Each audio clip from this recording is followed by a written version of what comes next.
Oh, great. That was recorded. Put that in the bloopers.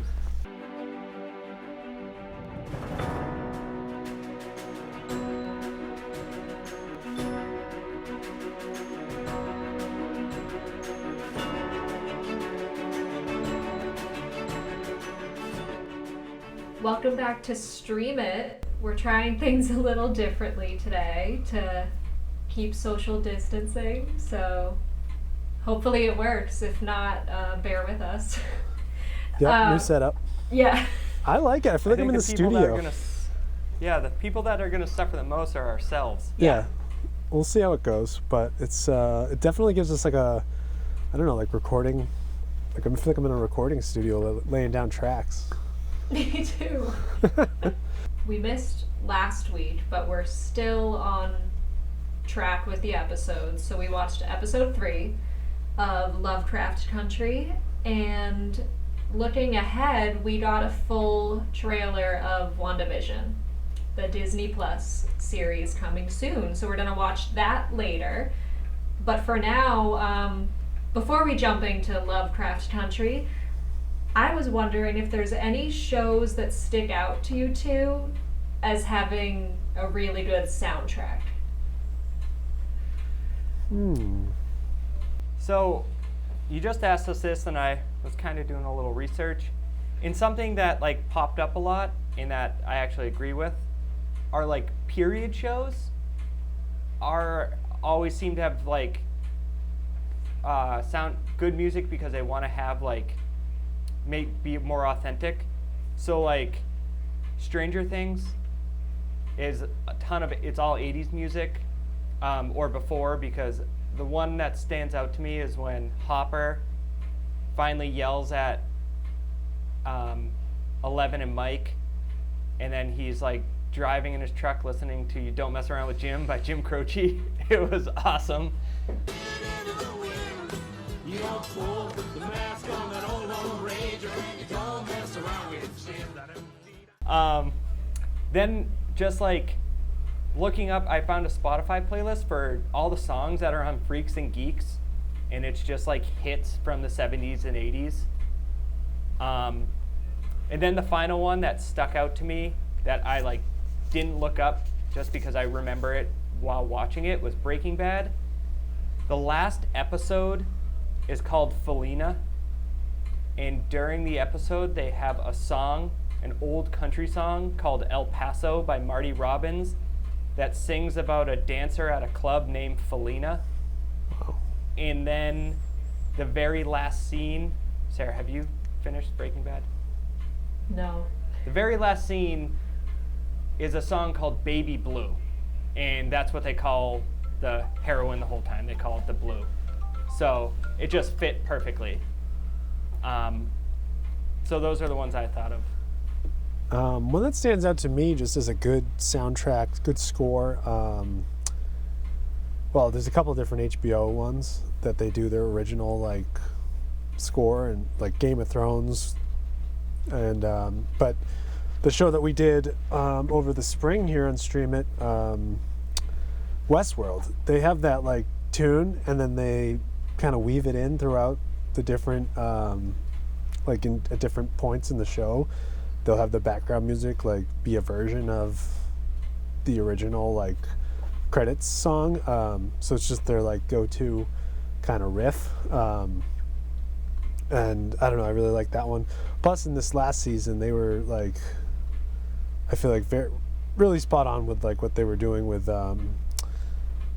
using sound and music to kind of help with their story. Like I feel like they had that genre episode that was like spot on soundtrack wise with like what they were doing. So that's one that I kind of remember. Mm-hmm. Mine I'm watching right now actually, and Cam, I think you've seen this, so you'll probably agree. Umbrella Academy on Netflix has one of the best soundtracks I've heard in a show since Stranger Things, probably. Kind of similar, where most of the music I would say is from like the 60s to the 80s. But then randomly in the last episode, there was like this kind of like pop punk song that started to play, and I was like, oh, this sounds familiar, but I've never heard it before. And it was like a cover of Billie Eilish's Bad Guy, but it sounded like a 90s band was like playing it. That's awesome. And they're usually tied to like fight scene. Yeah. Like one of them was I Was Made for Loving You by Kiss. And it's like a really well choreographed fight scene between like 4 different characters, and it always like times to the music. Yeah. It's just That show really is, fun. they do a good job with it. Yeah. Episode 3 of Lovecraft Country. If we're ready to dive in. Before we dive in, Yeah. did you guys know that H.P. Lovecraft is an actual real human being and a horror author? He's not just a person in the show. He's like a real person that writes real horror books. Well, No. Lovecraft Country is a book, right? I didn't know anything. Oh, no, yeah, it's a but- book, and like, it's being made off of the book. Just Oh, like Game of okay, Thrones but- was Right, Harry but Potter. Yes, Gone but Girl. Harry Potter and Game of Thrones and Gone Girl were written by someone. Lovecraft Country, H.P. Lovecraft is the actual author. Like, that they pick up his books in the show, he's a real guy. So it's not just like based off a book. So we're saying the show is based off a book, and then in the show there are books with a real author. Yeah, I'm just saying H.P. Lovecraft, which they got the whole Arkham thing from, or Arkham, that whole thing, he's real. I didn't know that. That's cool. So, I mean, I could research this, but I wonder, like, is what's happening in the show what happens in the book, or are they just taking elements from the real life book, like the monsters or something? You know what I mean? Like, is Atticus a character in the book? So, I just looked it up. Lovecraft Country is actually written by Matt Ruff, not by H.P. confusing. Lovecraft.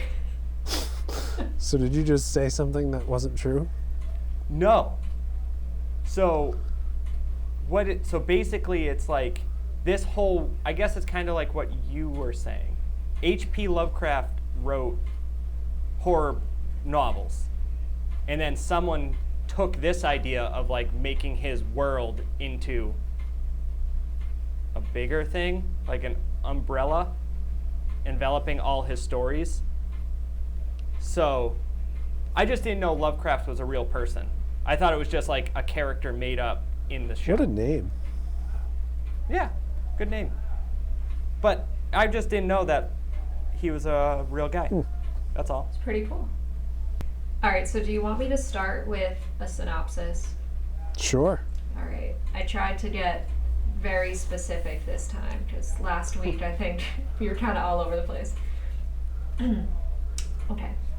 Taking place roughly 3 weeks after the events of episode 1 and 2, Letitia buys a house and convinces her sister to join her in rebuilding it. There's something clearly wrong with the house, but Letitia does not realize this at first. The house is also in a predominantly white neighborhood, and the neighbors are not happy that Letitia moved in. Meanwhile, Atticus has been helping out around Uncle George's house, taking care of his cousin Diana and his aunt Hippolyta. I hope I said that right. He eventually decides to stay at Letitia's for a while when her neighbors start to harass her.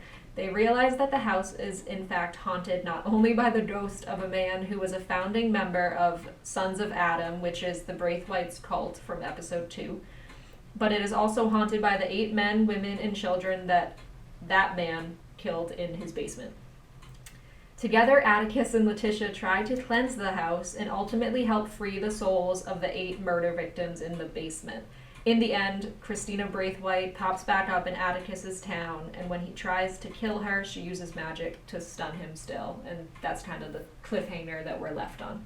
Yeah, this was, you texted us at like 4 in the afternoon, and you said, I'm legitimately scared watching this episode. And then I watched it like right before bed, and it was a terrible mistake. It's like a legit horror movie, like The Conjuring. Mm-hmm.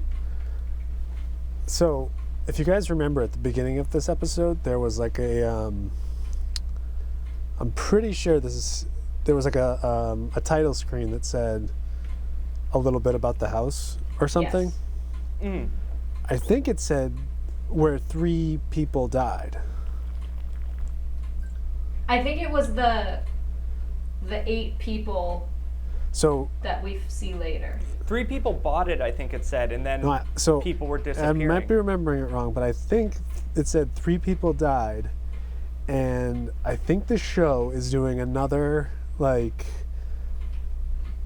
thing about racism where the history of the house.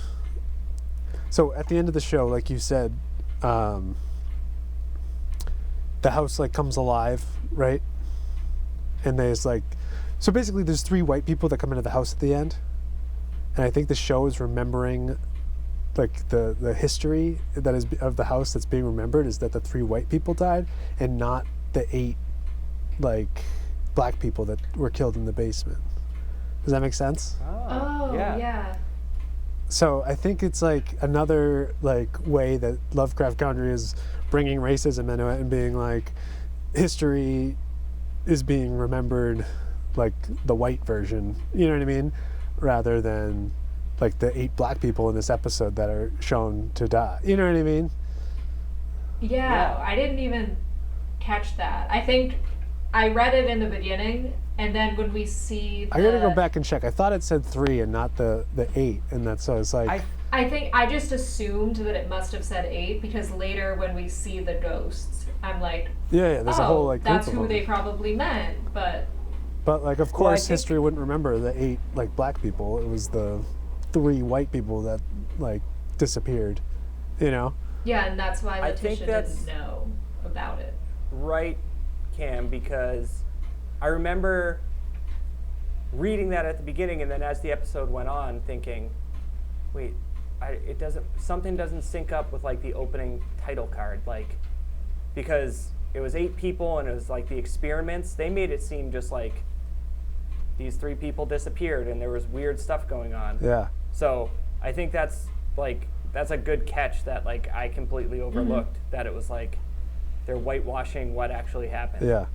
And then just another bigger point about, and I think we've said it a couple times since we've started like reviewing the show, but they continuously keep showing like the like difference between, you know, what's scarier, racism in the 40s, what is it, 50s, versus like, and how scary that can be, versus like monsters and haunted house and like really like what's scarier. And at times it can be like they both are, you know what I mean, which is just like a crazy statement that like they're trying to make, but it's continuously brought up, you know what I mean. Every episode they have this like supernatural scary horror thing, and then there's also like a cross burning in the front yard and they're like afraid of what might happen, and it's like just as, you know, scary and like intense to watch.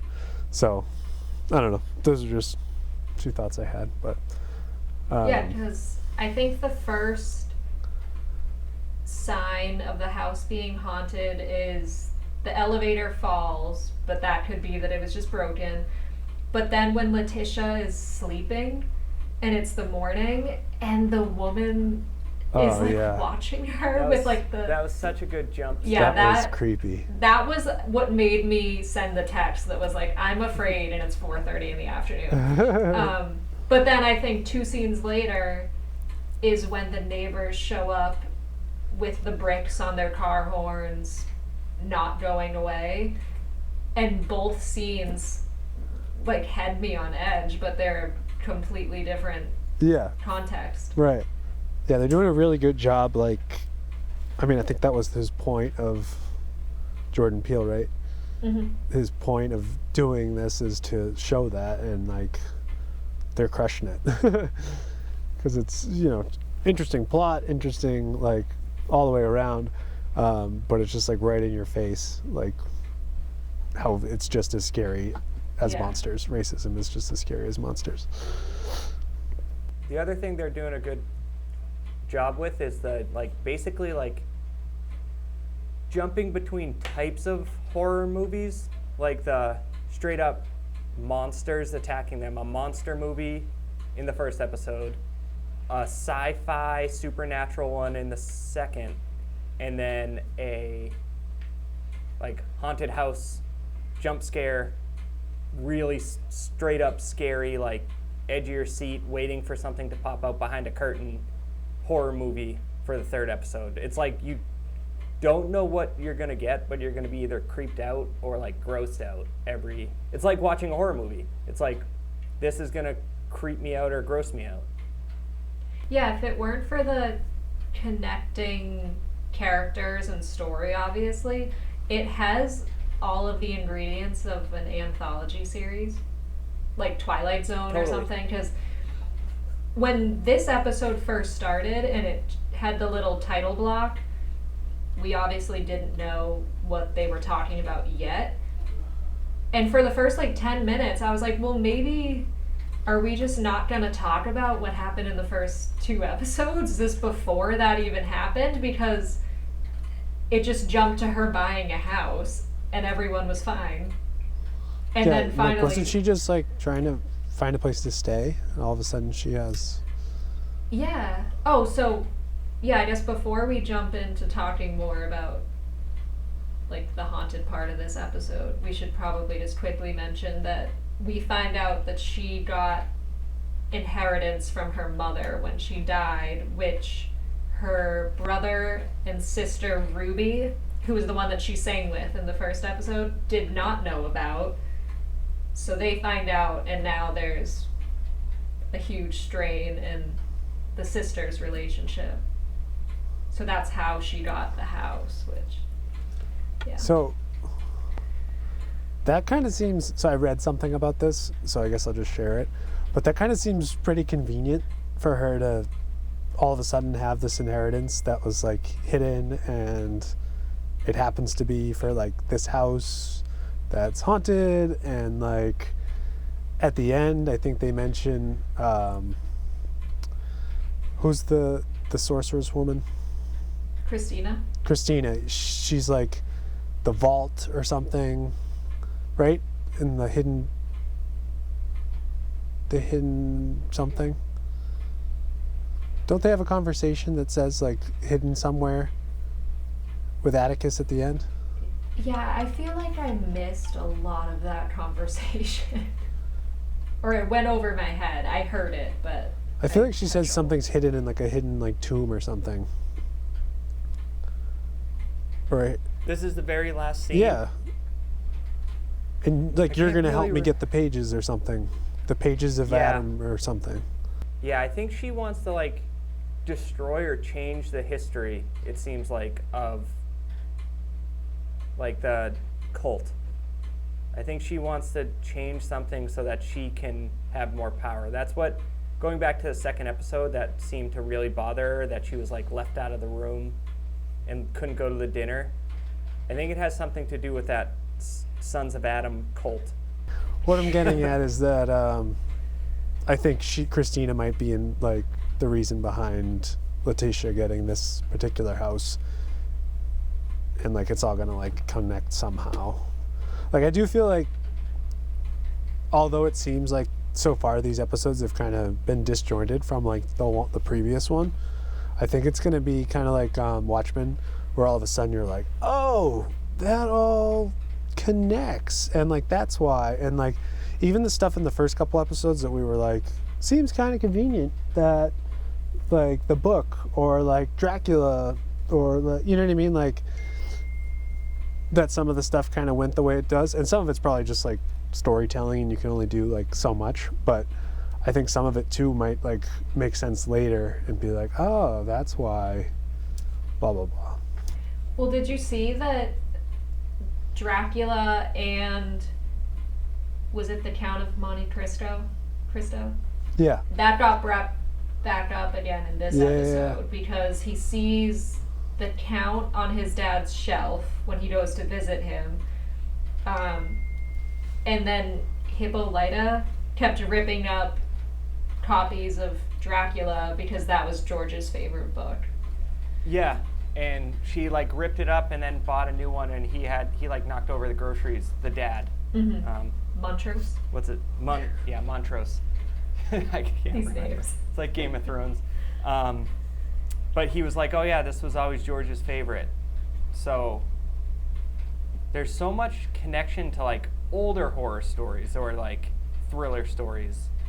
But going forward, I guess like I don't really remember that conversation they had at the end. So that's killing me. Like she definitely said he was gonna kill her. Did we say this yet? Yeah. And she stopped him because she's magic, and she's basically knows like she can make him do whatever she wants now. Yeah. Yeah, I But think what she's that- got big plans. I'm not sure how it's all going to play out. And then Atticus and Letitia's, they're heating up a little bit. Yeah. Little bit. love connection.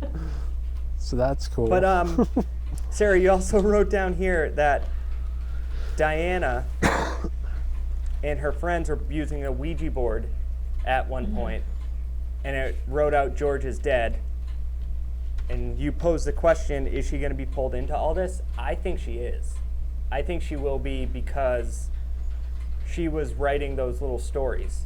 I don't think that was not intentional to have her writing those stories. That's a good point. Yeah, and now they were using the Ouija board at Letitia's house. I think they were in the attic or something. So I don't know if, I mean, usually in horror movies, when someone does something like that, it kind of like attaches to them. I don't know if that'll happen in this case because they like cleansed the house. Yeah, that last scene was intense. Oh my god, yeah. Letitia's acting was unreal. Yeah, at the end there when like the ghost or the spirit of the doctor, was he just a regular old white supremacist doctor or was he a Nazi doctor? I can't remember. I think he was just a white he's a bad guy. supremacist, He was yeah. part of the Sons of Adam thing, wasn't he? Oh yeah, okay. I knew there was some Yeah. cult. With like a Frankenstein complex of like trying to was he, I think I missed this. Is the reason why the ghosts have like missing limbs or there was a baby head on a grown man, was he like experimenting? Yeah. Yeah, he was basically like Sid Phillips with humans instead of toys. Okay. Wow. Good Toy Story reference. Thank you. Yeah, I think he was definitely just like making Frankenstein monsters. Yeah, because we had a baby head on a man, we had That was wild. It's kind of creepy. some of them were truly disgusting to look at. Like the woman with the missing bottom half of her face who kept popping up, but apparently they were good the whole time. Why were they Yeah, they scaring just- her? I mean, it's an allegory to Toy Story. It's just like the toys at Sid's house. They were actually good. They wanted to help. Maybe that's just me trying to not get scared by saying, "Oh yeah, that's just like Toy Story." It's just Toy Story. It's just Toy Story. Well, because okay, yeah. So the white supremacist Frankenstein guy who's haunting the house possessed Atticus, and then she's trying to fight off Atticus, and then she says, like, "You're not dead yet, like, come out and fight," to the other ones, and I thought she was literally challenging the ghosts to fight her. I didn't understand they were doing Oh. it yet, She's and I pretty was like, tough, this so. is stupid. Why is she trying to fight all of them? And then, yeah, they join hands, and I thought it was cool that they returned to their normal appearances, like, as they were defeating the other guy. Yeah, Like, she kind of freed them. that was cool. Great was special effects, like to show that they were coming back to who they were, and then defeating and freeing, and like really cool. It was also interesting at the very end. It took the elevator down and showed the 3 guys that broke in, the 3 white guys that broke in, and they were laying in a tunnel with other skeletons. Yeah. Yes. Yeah, so that was like, that went back to the title card. Yes. Crazy. They really just like Great suspension. what- Suspension. Suspense. Suspension. Great That's like it. suspense when they like the Great suspension elevator on that going down at the elevator. end, and you're just like, what? Why is it? Why is Is it? it gonna be this Frankenstein guy? Like, what And then is it just keeps going, and then it opens, and it's like just like great Yeah. filmmaking. I also thought the scene with the burning cross and Letitia, she's having a party, the neighbors burn the cross, leave, and she goes out with a baseball bat, and like all the guys follow her out just to like back her up. She Yeah. breaks all the cars, That and was then awesome. immediately they like get rid of the evidence and then just like kneel down and wait to be arrested. Yeah, That was such a all good the scene. weapons, like get them out of here. Yeah, they like throw them in the trunk of the car and they drove Speed off. off. Yeah. Yeah, that was crazy. Like, she was in the back of the paddy wagon, and they were like swerving. The cop holds on to the like Yeah. belt loop. That was just crazy, and that was just like one of those things. It's like that probably happened all the time, and it's just something you never. It's like he never touched her. It was just a rough ride. It was just like showing another way that they could like abuse these Yeah. people and with their like power and stuff. They leave like nothing, no stone unturned. They like everything is touched on. Like everything is thought out. Everything is so well done. Agreed. And we figured out what war Atticus fought in. He said when I got back from Korea. So it was the Korean War. I was like, finally, I know like when it is. It's been Yeah, we were bugging all me. really worried about that. I didn't even catch when he said that. But now we know it's in the mid-50s.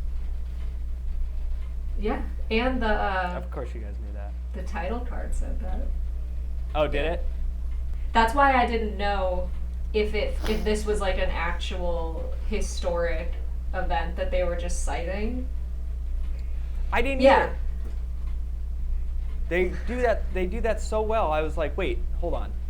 Did this really happen? And then the story goes and it's like, oh, maybe it's just part of the story. It's like, I have no idea.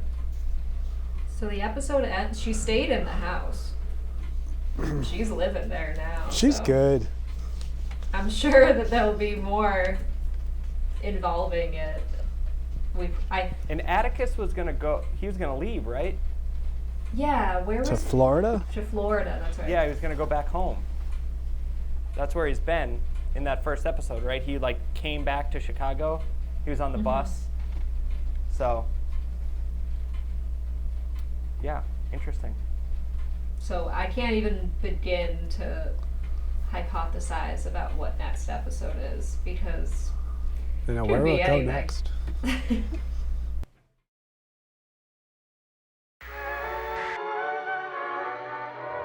Heavenly shades of night are calling. It's twilight time. Out of the Wanda and Vision, aren't we a 5-pair? This is our home now. I want us to fit in. Oh, this is gonna be a gas! Where did you two move from? How long have you been married? And why don't you have children yet? Our story. I think what my wife means to say is that we moved from... Moved from where? Married when? Damn it, why? Oh, Arthur, stop it. Stop it. Stop it. Stop it.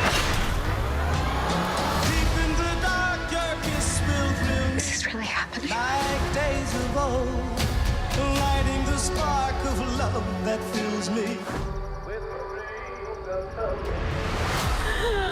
Am I dead? No. Why would you think that? Because you are. Each day I pray for evening just to be. We are an unusual unusual couple, you know? Oh, I don't think that was ever in question.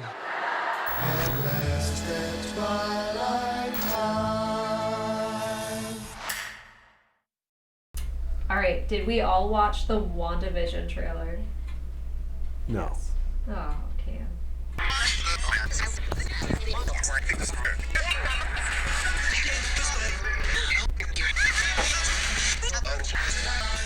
Whoa. Okay, so now we've all watched the WandaVision trailer. I'm excited. So it's about Scarlet Witch from the Avengers and Vision, hence WandaVision. And that's really all you can gather from even the trailer. It's kind So of has a this mystery. ever existed as a like a comic book, or is this just an original? Because is this an origin story or? No, this is.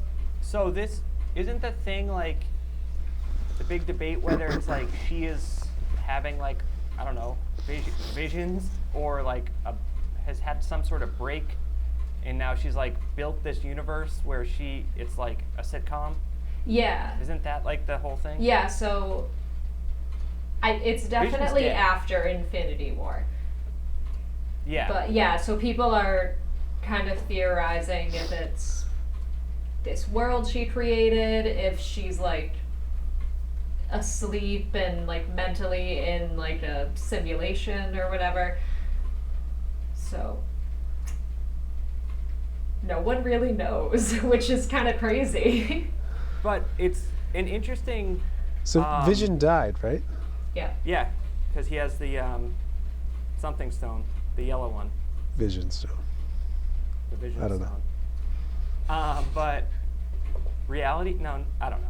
But what was interesting was Catherine Hahn is in it, who is in like Step Brothers and like comedy. She's in Parks and Bad Rec. Moms. And yeah, she looks like a witch. Like that's like the look she had, and she's the one that says.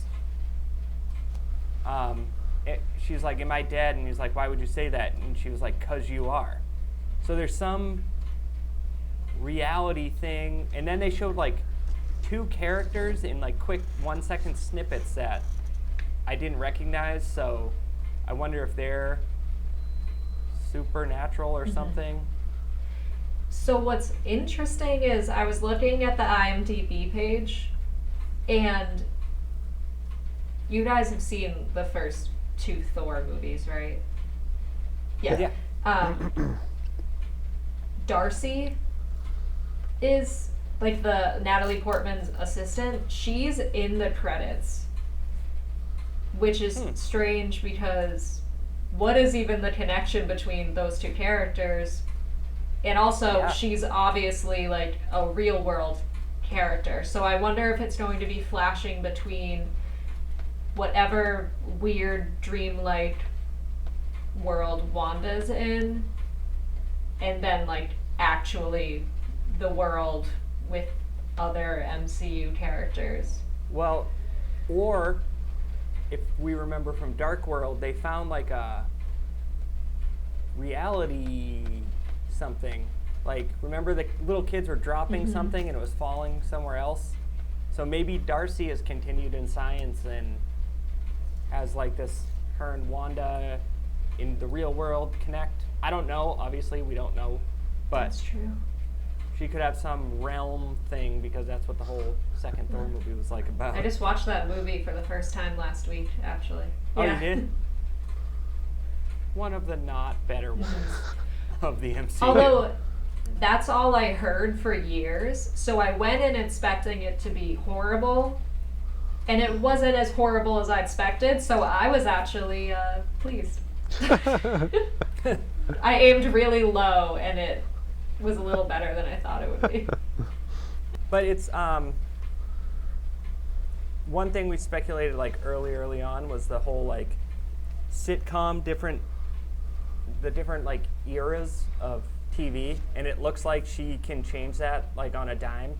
She like was sitting on a couch at one point and like changed the chair in the TV, and the black and white looks like a 50s sitcom, and then at some point they're like dancing like it's the 70s. It's just kind of cool how they played on that.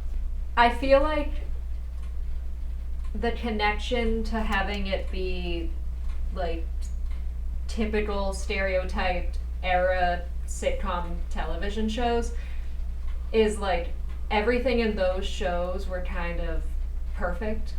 Like they were like fairy tale worlds essentially. Like those shows, nothing bad ever happened in like a 50s sitcom.